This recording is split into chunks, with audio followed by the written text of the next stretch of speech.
was his first visit to Canada last July in Lanaudière Festival, and now to our joy and pleasure is back again, Thomas Dunford, lutenist. On dit lutenist? Yes, lutenist in English, who is with us for, amongst other pleasures, a concert with the Early Music Vancouver in November, and he's with me today. Hello, Thomas. Hello, how are you? I'm very well. I must say I had the pleasure to be in the crowd in Lanaudière last summer when you were playing with Les Arts Florissants. And when you were there with the whole group around you and the singers and the other instruments, we are focused on this continuo and your fantastic relationship with this beautiful instrument that you have in your hand and close to your heart. Lute is almost part of your body. Is it true that you started that instrument when you were very, very young? That's very kind that you enjoyed the performance or what I did. Was part of was it Allegro that you came to see? Yeah. Right, it's a great piece, wonderful piece. It was The lute I started when I played classical guitar when I was about 6, and then both my parents, who are viol players, who met in the 80s in Jordi Saval's class, playing the viol together. So I always grew up with early music. They took me to this workshop and in middle of France in a beautiful castle, and it was my holidays. They said, "Would you like to take a lesson? You look a little bored."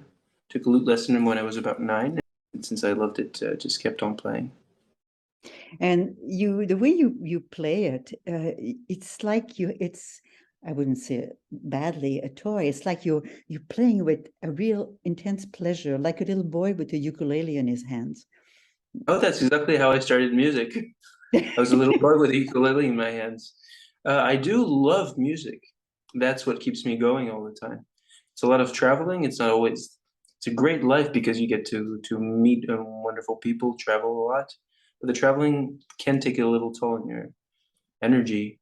So you're always working with a music that puts your energy up, and I do love that instrument and love playing.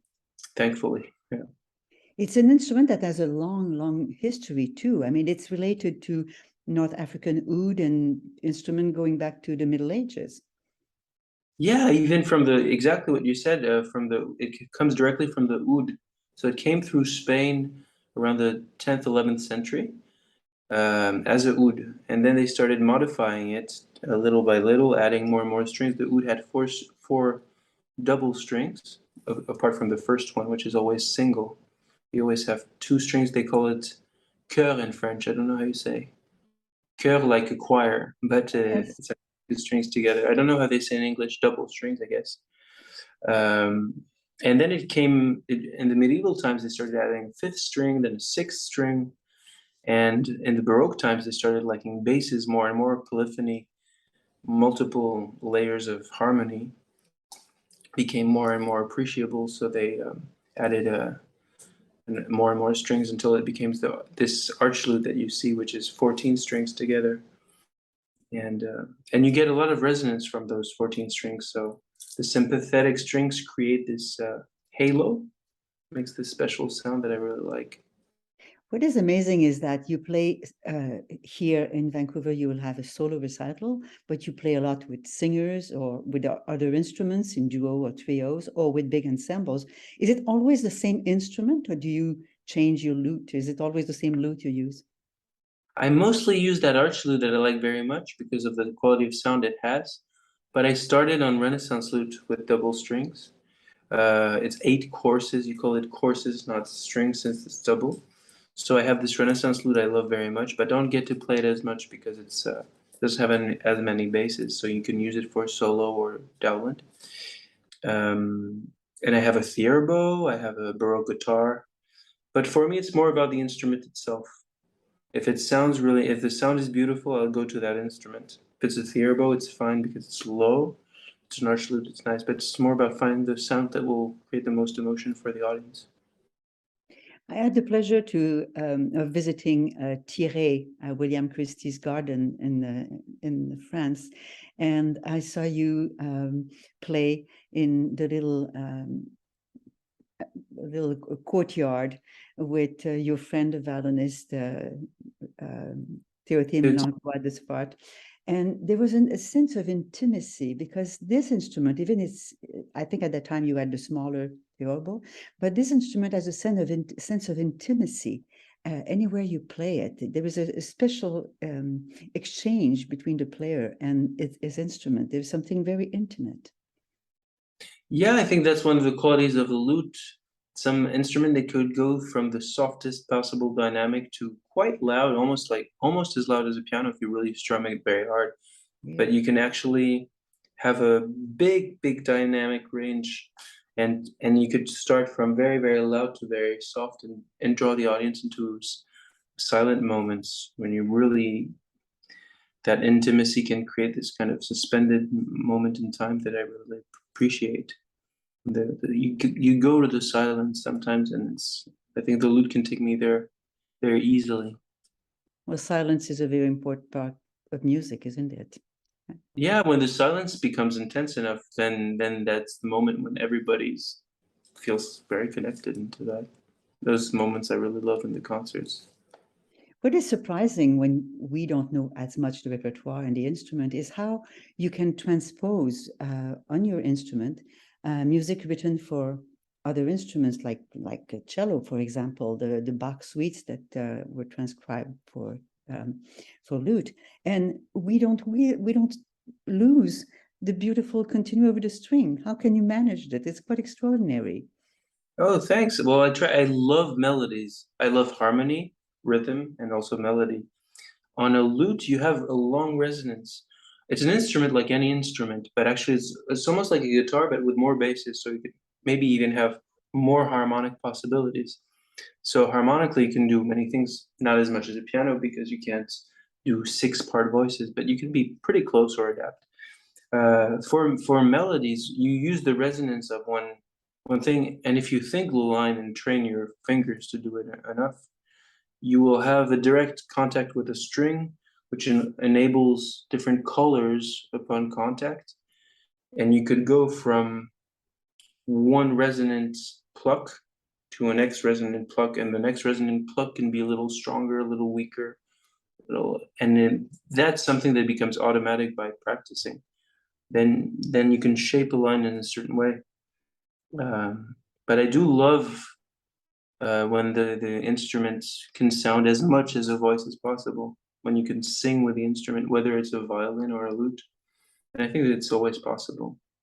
My friend Jean Rondeau on the harpsichord, I didn't used to like the instrument at all. I found it really rough, like machine à écrire, like typewriter sometimes, Yeah. harpsichord player, and playing, and not just long phrases. But when I first heard Jean, I was, oh wow, he can actually sing on the harpsichord. So that's an example as well. It's a different touch, but there's a way of touching the instrument where you can sing, even if it's a plucked instrument. And you certainly do that too. I was watching at the video that you recorded with your friend Léa Desandre, and you sing with her in an extraordinary way. And you improvise your intervention, your interjection. At one point, I even saw you woof when she said she loves his dog, and Yeah. so you are absolutely engaging the song. You are singing. Is it your favorite way to be participating with a singer? I must say, I think for music, voice is one of the most amazing things. The possibilities you have of expression, there's so much vibration going on with the voice. I think any instrument has to try and match a great voice. And a singer like Leah can go very far. There's a lot of harmonics going on in the voice. There's a lot of, it's almost infinite, the capabilities of the voice, I think. And I think instruments, very close to infinite, but it's a fascinating thing, and it really works together. The lute is a very harmony-based instrument, so you work with a melodist like Leah, who's going to give so much emotion in everything she's singing, shaping of the lines, and trying to make the texts come through the poetry, just hit you, with the right feeling. I think really great singers, their intention is so connected to their voice and their technique that they can speak a foreign language and make you feel the text inside your guts, and that's Yeah. think that's the power of music. You can be in. I was in Japan a week ago, and they get it. You know, they feel. If you really invest the right emotion into the music, you can be in any country in the world, and people will feel this thing together. That's one of the magical things about music. And that's why you can also meet different musicians and play with them, and I suppose almost immediately speak the same language when you have the right person in front of you. Exactly, and it is a universal language. You can go wherever in the world, and even when I was in Tokyo last time, I just take my lute out at bars that I like to go to, and then the bar starts to. The Tokyo people they all become friends. We all become one humanity, and I think music has this power to unite people, to make it has the power to also do many other things, but music like Bach or Mozart. Or the Beatles, they Yeah. can create this kind of micro society where everything is more loving. Yeah, I think it has power. I mean, people don't really see it because we're in a very materialistic world where it's all about making everything work materialistically, making profit and all those things. But so we underestimate the power of music, but it actually can really reshape the way we feel and see things and make the world together. You mentioned the Beatles, and also I think I saw you somewhere streaming some kind of Beatles song on your lute. I mean, something you would do. You also like jazz. Can you like improvise any kind of music on that instrument? You pretty much could, yeah, but I'm more familiar with jazz and rock music I mean, all this harmonic style. I'm not, I don't do much free improv where I did it a couple of times, but I don't do it as much. But yeah, I just love music. I just ended up playing the lute, but I love playing Chopin on the lute or uh, yeah, playing different things, playing modern things, playing Jimi Hendrix, whichever music's there.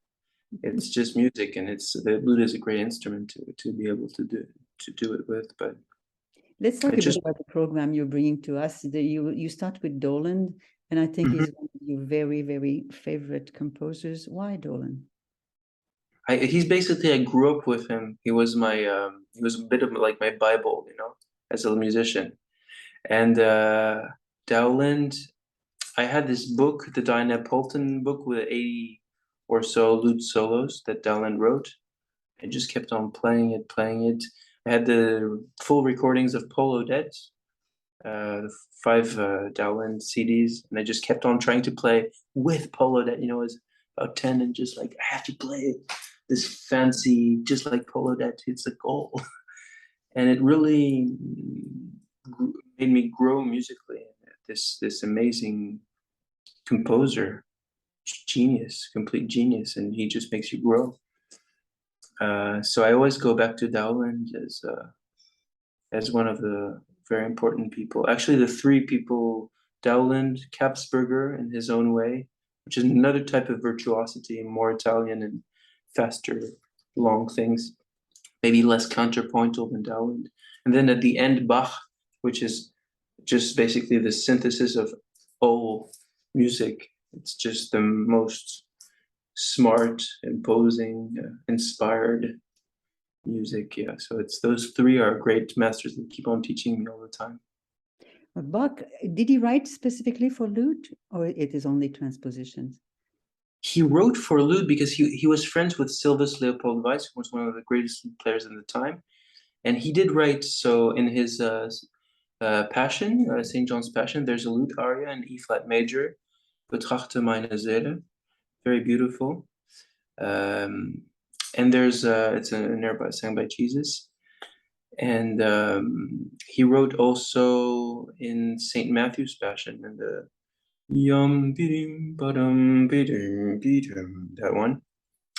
And he wrote 3 lute suites. One that's written exclusively for lute, and one that's first written for lute and then for cello. Yeah. So it's a custom they had, and he would always readapt for different instruments.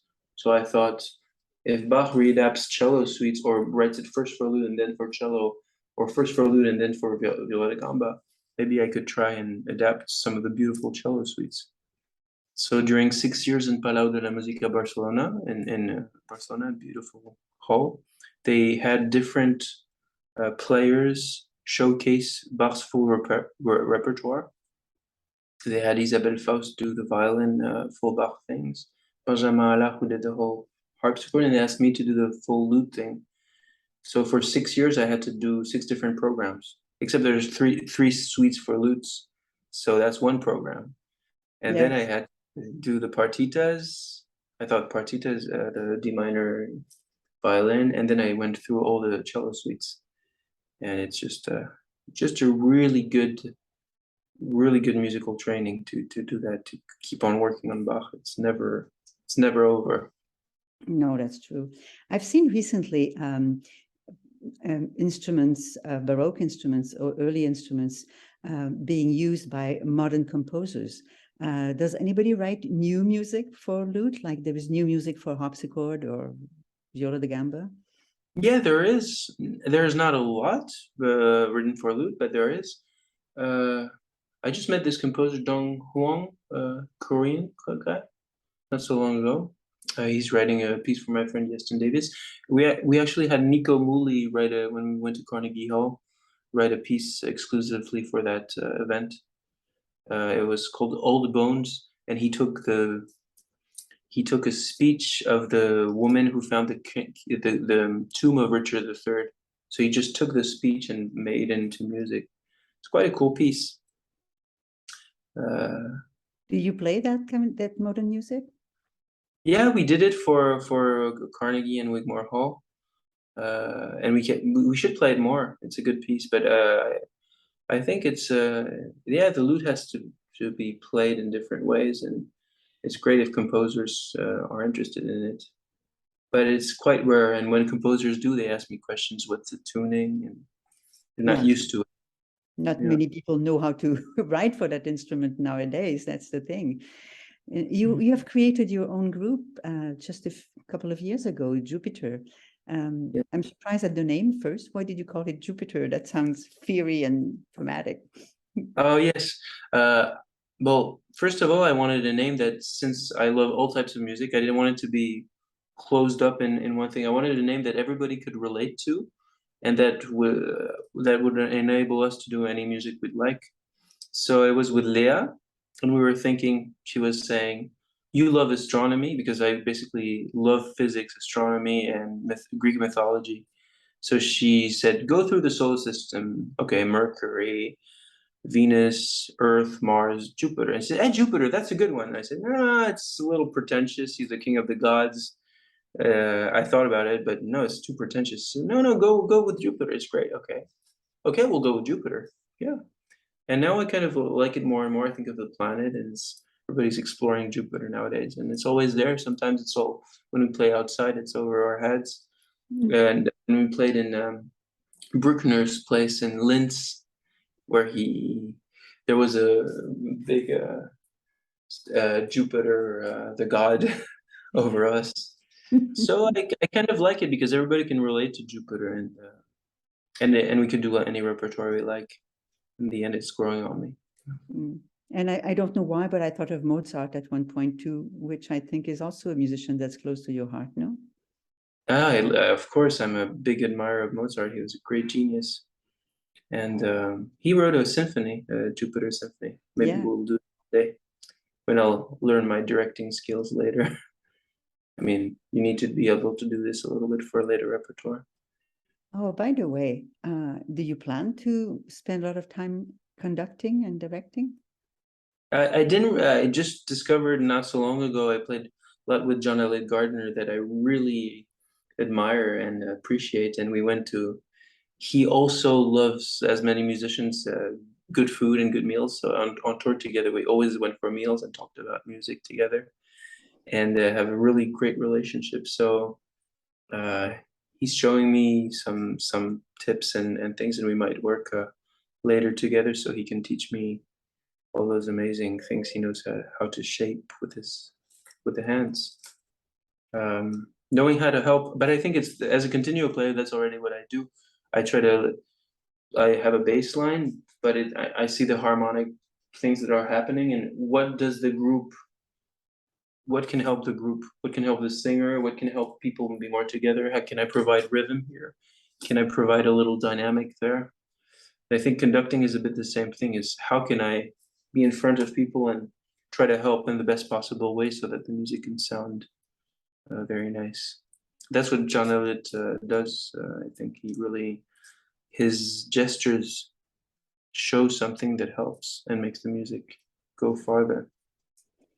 You're just expressing something we felt when I was watching you playing the continuo with Les Arts Florissants last summer. We felt that you were there holding everything together with your continuo playing and conducting in a certain way. Even if William Christie was there in the front, you were also holding the whole thing together. And when you're in solo, we have the feeling that there is a whole orchestra with you. Oh, that's very kind. Thanks. Well, I just love music, so I try to do my best to make it sound as good as possible. Because when it's right, it just takes you to the best places. You're traveling a lot this year. Isn't that very much lot too much? Yes, it's too much, yeah. The thing is, I'm very selective with my projects, but there's John Elliott and William Christie, I can't say no to. I just love their music making, and I really love them as people, and they're really inspiring. So I really want to be part of the adventure as much as I can. Jupiter's taking a lot of space as well. And my recitals as a soloist or with my friends, Jean Rondeau or Yeston Davis or Leah or Teotine.